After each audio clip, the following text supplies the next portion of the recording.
지금 열심히 저축하고 계신 분들, 자녀 의대 보내려고 준비하고 계신 분들, 한 번쯤 들어보셔야 할 이야기가 있습니다. 일론 머스크가 최근 인터뷰에서 한 말입니다. 저축은 의미 없어진다. 의대 갈 필요 없다. 로봇이 세계 최고 외과 의사보다 수술을 더 잘하게 된다. 허풍처럼 들리죠? 근데 이 사람이 전기차 안 된다고 할 때 테슬라 만들었고, 로켓 재활용 불가능하다고 할 때 해낸 사람이거든요. 그 입에서 나온 말입니다. 오늘은 머스크가 그리는 미래가 정확히 뭔지, 어떤 직업이 사라지고 어떤 직업이 살아남는지, 그리고 그게 우리 삶을 어떻게 바꿔놓을지 하나씩 뜯어보겠습니다.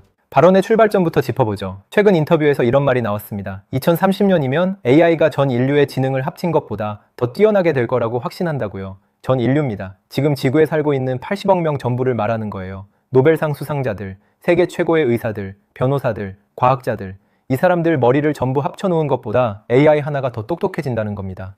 4년밖에 안 남았어요. 그래서 이게 왜 중요한지 생각해 볼 필요가 있습니다. AI가 인류를 넘어서는 순간 세상의 모든 규칙이 바뀌기 때문이에요. 의사가 환자를 진단하는 것보다 AI가 더 정확해지고, 변호사가 법률 자문하는 것보다 AI가 더 잘하게 되고, 엔지니어가 설계하는 것보다 AI가 더 뛰어나게 됩니다. 그러면 자연스럽게 이런 질문이 떠오르죠.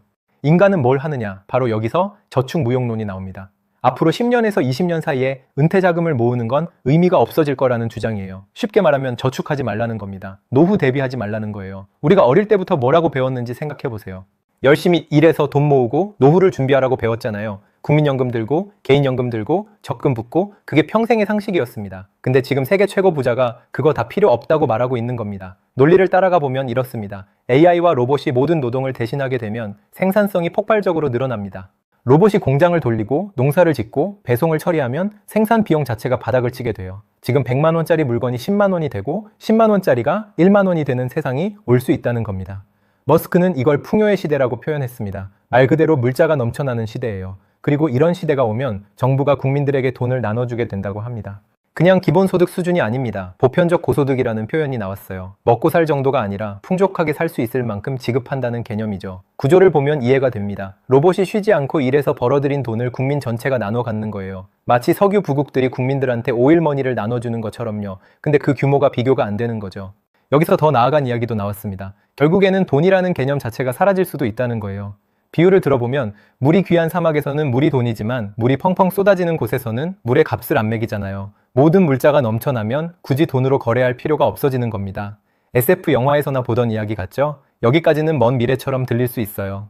하지만 다음 이야기는 훨씬 구체적이고 우리 현실과 더 가깝습니다. 어떤 직업이 먼저 사라지느냐는 겁니다. 답은 의외였어요. 화이트 칼라가 먼저 간다고요. 보통 사람들은 AI가 발전하면 공장 노동자나 단순 육체 노동 직종이 먼저 대체될 거라고 생각하잖아요. 블루 칼라 말입니다. 근데 정반대 주장이 나온 거예요.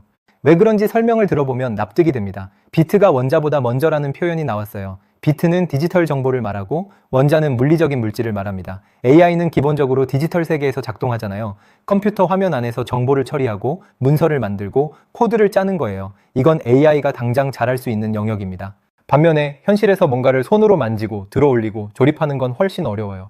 로봇팔이 커피잔 하나 짚는 것도 아직은 쉽지 않거든요. 그래서 결론이 이렇게 나온 겁니다. 사무실이 먼저 무너지고 공장은 나중이라고요. 구체적인 예도 나왔습니다. 코딩하는 사람, AI가 번개처럼 대체한다고요. 프로그래머들이 먼저 위험하다는 겁니다. 아이러니하죠. AI를 만드는 사람들이 AI한테 가장 먼저 대체된다니요. 하지만 논리적으로 따져보면 맞는 말이에요. 코딩이라는 게 결국 디지털 정보를 다루는 일이니까요.